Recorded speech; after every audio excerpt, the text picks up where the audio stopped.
Hello again, everybody. I'm Scott Murray. Welcome to this edition of 5 Talk Street. Heart disease, still the #1 killer in all of America. And it affects more women, oddly enough, than men. And it is more deadly than all forms of cancer combined. Joining me today is Dr. Vinay Lal. He is a cardiologist with Texas Health Resources in Arlington and spokesperson for the American Heart Association. Welcome. Good to see you again. Well, thank you. Happy New Year and all those good things. Happy New Year, and glad to be here.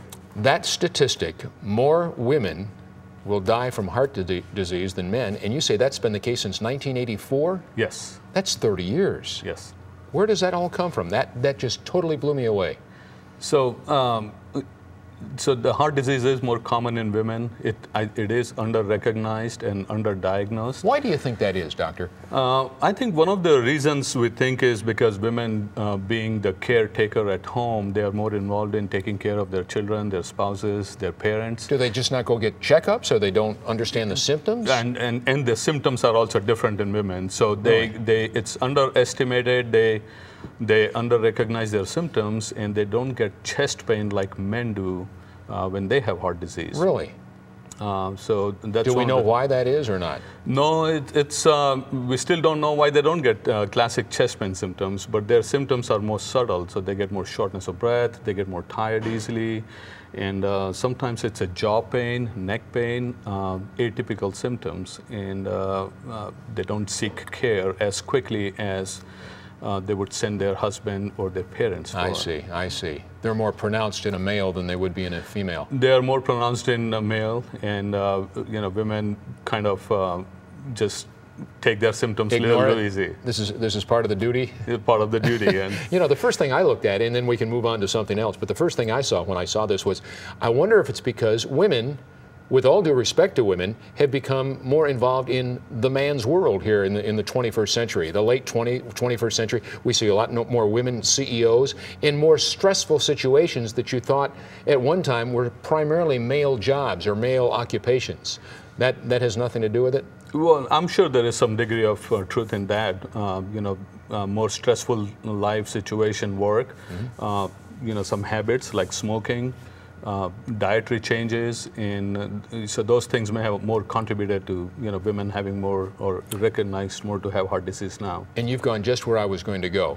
For both men and women, just in general, we hear risk factors. We hear things like don't be obese, don't overeat, those types of, but go through some of the things. No smoking, you mentioned. So yeah, smoking is big, and so there are some factors which are preventable and you can modify them, and there are some which you can modify. So smoking is obviously the #1 factor which can be modified and changed.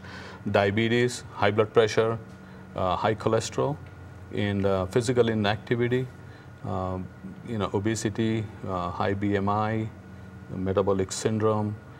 Those are the things which can be modified. Things which cannot be changed is family history, age, and the gender and race.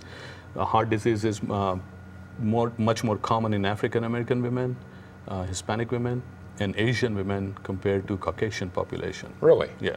We don't have any idea why, or they tend to have. Is it their lifestyle, or no? They actually tend to have more diabetes and more obesity and high blood pressure.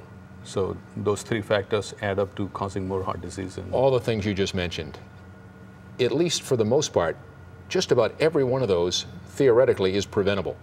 Exactly. In other words, obesity and those. Now, obviously, if you have some genetic traits and you have some heart disease or you have some kidney disease or whatever it might be, but how much of heart disease is preventable? Have they put a finger on that and said, you know what, if you don't do this, you don't do this, you really enhance your chances of never having heart disease? Right. So actually, just if you look at exercise, they say if you exercise 30 minutes a day, you reduce your risk of heart disease by 70%. 70%? 70%. Whoa. Even if you do 10 minutes a day, you reduce it by like 47 to 48%. So, get the treadmill out, right? Get the treadmill out. 10 minutes is also good, but 30 minutes is better, and you can lower your risk almost 70% if you do it regularly. You see lots of public service announcements about the Heart Association and all the American Heart Association continues to do and what have you. And you see endeavors like National Wear Red Day and that type of thing, which is coming up on the 1st of February. Yes. Tell us about that whole idea that, hey, folks, get out there, make a difference, be a part of living healthy. Right. So, you know, when you look at the statistics, 1 in 3 women will die of heart disease compared to 1 in 31 of breast cancer. But we have more awareness of breast cancer and, you know, all other cancers. Because of this lack of awareness, AHA, American Heart, they started this National Women Red Day almost 10 years ago. And this is to educate women, make sure they're aware of the fact that the #1 killer for them is also heart disease. The other thing one is woman every minute, is that correct? 1 minute, passes one away? woman every minute. And one in three death in women is from heart disease. And that's more than all cancer, COPD, everything combined. Wow. So, but the awareness is less. So the whole idea of this National Heart Day and National Wear Red Day is to increase the awareness in women. And so, you know, they need to seek care from their physician. Be a little more proactive about it. A little bit more proactive about everything, but, you know, at least get the basic things like a blood pressure check, be aware of their family history, get their cholesterol checked, and not ignore minor symptoms which they would think it's indigestion or, you know, stomach issues, but at least get their heart checked. You're a plethora of knowledge, as they say. Doctor, thank you so much. Continued success, and thanks for all the great information you shared with us. Thank you. My pleasure. National Wear Red Day. National Wear Red Day. Coming up on February 1st. All right, Yes, be there. You got it. Okay. Stay with us. We're back with more of 5 Talk Street right after this.